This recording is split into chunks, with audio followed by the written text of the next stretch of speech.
We got a Marley man over here getting all dry. That beagle bark. Where is it? Marley. What's going on, guys? So today I am gonna go over what my station looks like.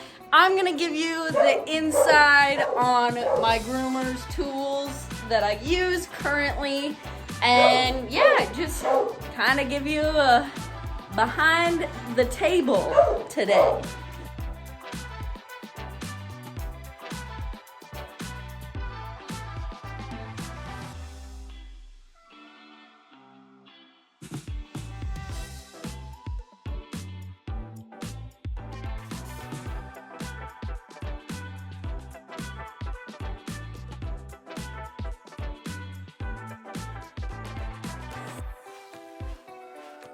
Here at my station, I keep a couple things left up here, which one would be my book where I keep track of all my grooms, my Dremel, because using it 90% of the time.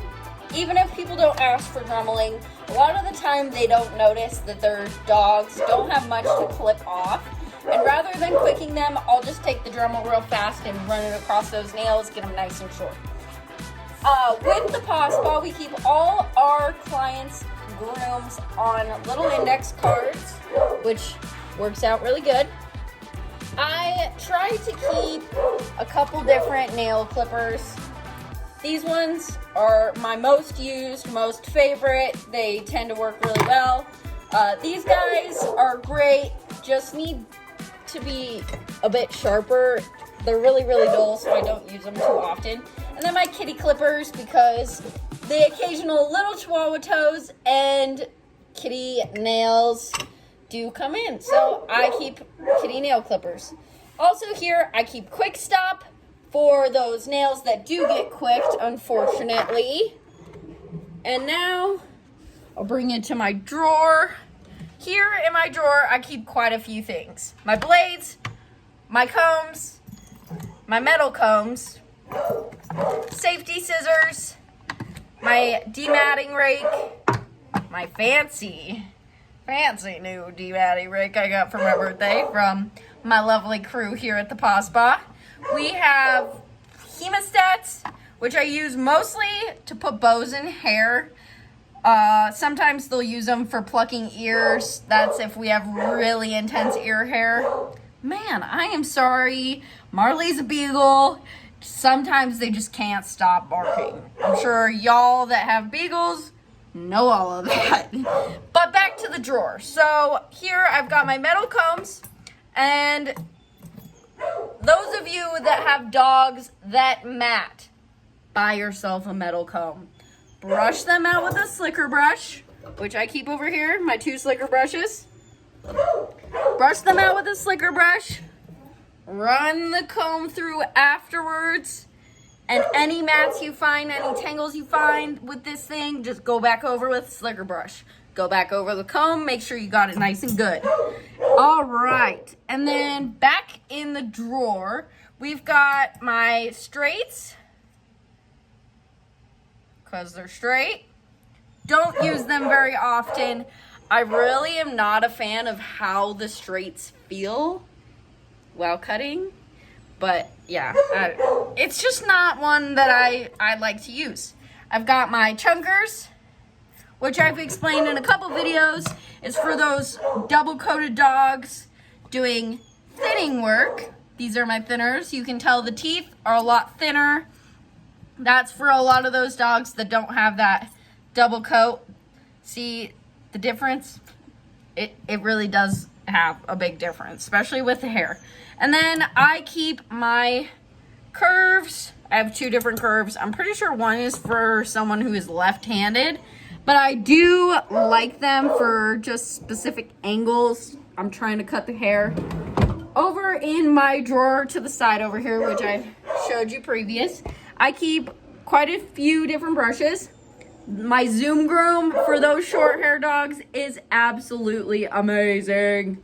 It is amazing. Seriously, no joke. If you have a short hair dog, go get this brush. If you don't have a short hair dog and have like a medium hair dog, go get this brush. Wonderful. Shedding like crazy, go get this brush. Zoom Groom, okay? Zoom Groom. Go get it.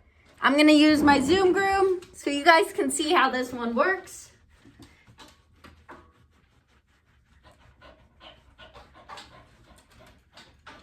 Most dogs really like this one because it kind of feels like you're just scratching them real good. Good boy, Marley man, good boy.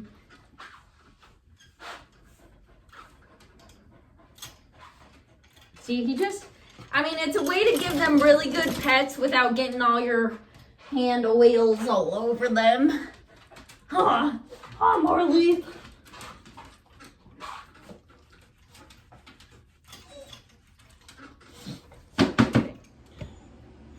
My 2 slicker brushes, this one's about ready to be retired. Honestly, I should probably retire it like today, but we don't have another one yet. So we've got a slicker brush and we've got a bigger slicker brush for those big kids. Got it?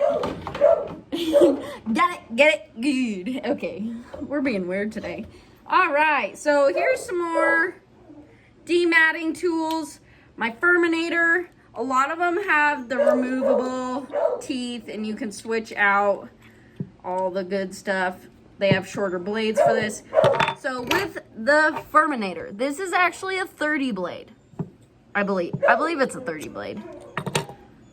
Either way, it's sharp. It is an actual blade we use to cut dog's hair.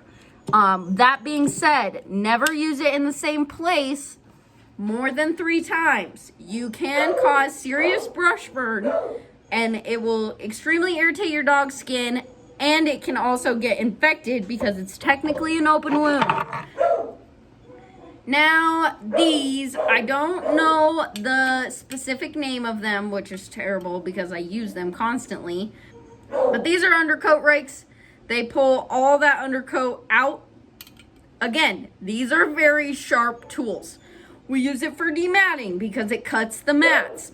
It's a lot of work and it can irritate the skin. You never use it in the same place more than 3 times. When I worked at PetSmart, they as well said never use it around the neck area because there's a lot there. You don't want to cut that open. So just be very careful if you ever use undercoat rakes.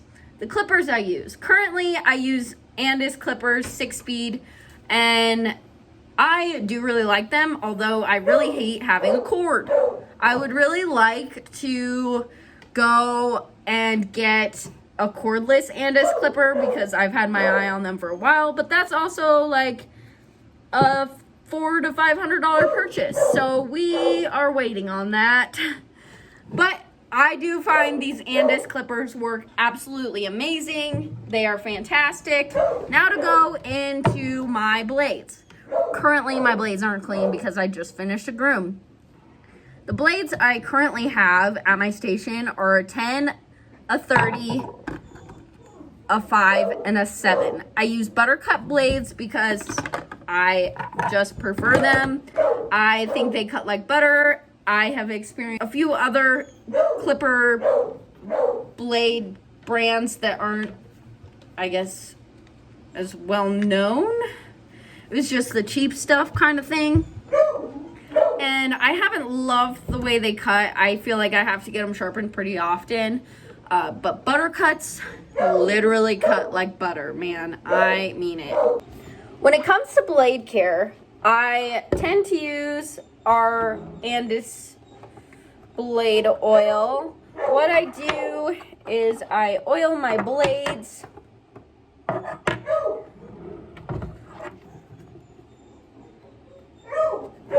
I be sure that this blade piece is pushed down a little bit so I have a place to put my oil. Throw it on my clipper.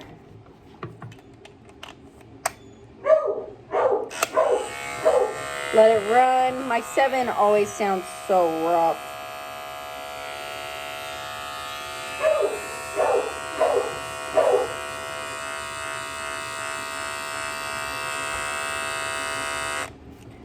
All right, oil the next one.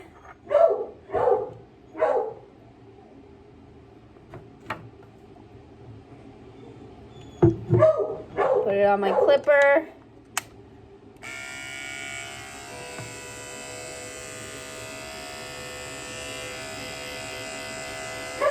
I kind of wonder if the 7 sounds like it does because I need to take it to get sharpened. Sometimes when you order clipper blades, they get shifted around a bunch while they're getting shipped, and things like that can cause them to need to be sharpened when you get them. They haven't been cutting terribly, so I haven't gotten them sharpened yet. They're just kind of obnoxious.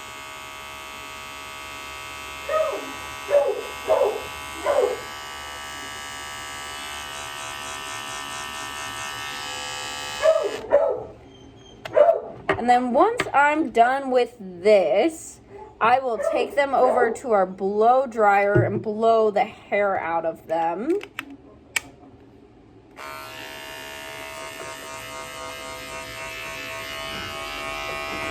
Usually I have a toothbrush around here somewhere. Clean out my clippers.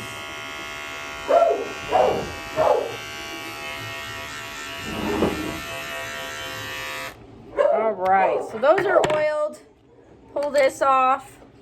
Take my toothbrush. Just get all that hair out of there.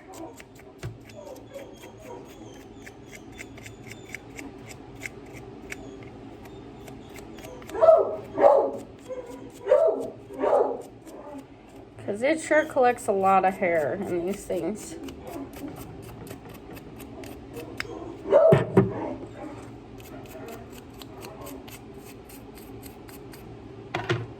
All right, that's nice and clean. This back on, clip it together, tuck it away. Make sure you close your oil before you leave it. You don't want that spilling. So I never carry my clipper blades anywhere without having them in a towel. I can't afford to replace these things anytime soon with what I spent on them. So I never carry them anywhere without making sure they're wrapped up.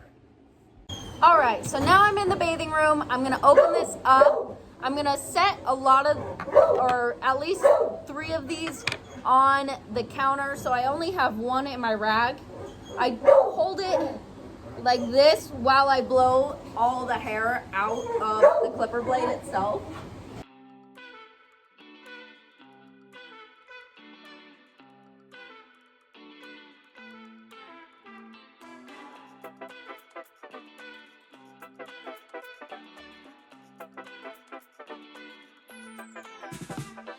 Okay, so we've got our clipper blades all blown out. While I'm in here in the bathing room, I do want to show you, this is the dryer we use for our kiddos. We do use the double. It is a high velocity dryer. Marley's still over here screaming.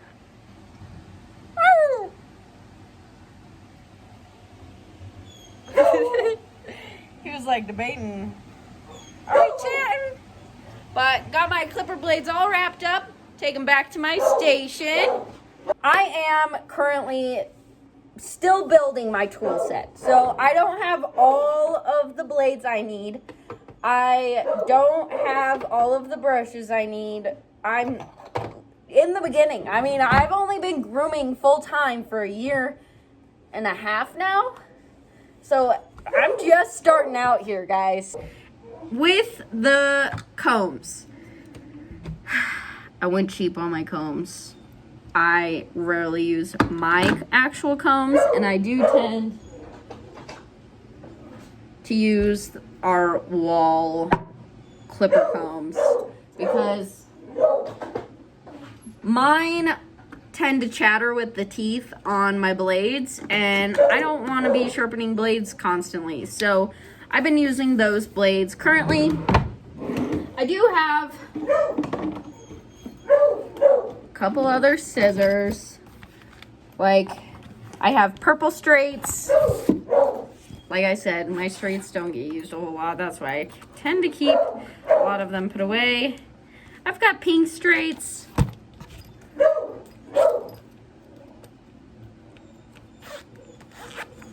And then I've got my black thinners, black curves, and purple curves. These actually need to go get sharpened. So they're just sitting here waiting for me to do that, which I'm also currently looking for a sharpener. If anyone knows a really good sharpener anywhere near Longmont, Johnstown, Loveland, that kind of area, please do let me know. Keep the doggy treats, disinfectant, and cool care nearby. At my station, I also keep who I am, what I do, what I got going on, so I can remind myself all day long. Some days just are a little repetitive and redundant, and sometimes they're really hard days because animals' moods are kind of unpredictable. So I keep that there to remind me to keep on pushing. We got a mission, we're doing things. I also like to keep my lead here at my station. I usually have a couple more hanging here, but I've been doing pretty well about cleaning up, so I don't have a big old mess. I also keep an evil eye at my station because, you know, you can't control people's attitudes, dogs' attitudes. So I just like to reflect that negative energy out of my corner and keep the good vibes over here. I do have a table that I'm currently using, which is my boss's. I believe it is a Paw Brothers table, which I really have my eye on a Paw Brothers table that I really want to get. It goes super low for those big dogs and those obese dogs, and it's just massive and perfect for all I want to do. And I hope someday soon we will get to add that table to my station. I also keep my plant, my beautiful plant, who actually is doing probably better than the plants at my house. I can honestly not remember what kind of plant it is. Some form of pothos or something, I'm sure. But it's rocking and rolling here. It loves the paw spa. I do have to dust it off quite often just because of the dander. But yeah, that's what I got going on around here. I keep pens, pencils, markers, that kinds of good stuff at my station, as well as some crystals. Got to keep those good vibes going on. That is a grooming station. Now that we've gone through that, I'm going to finish up Mr. Marley.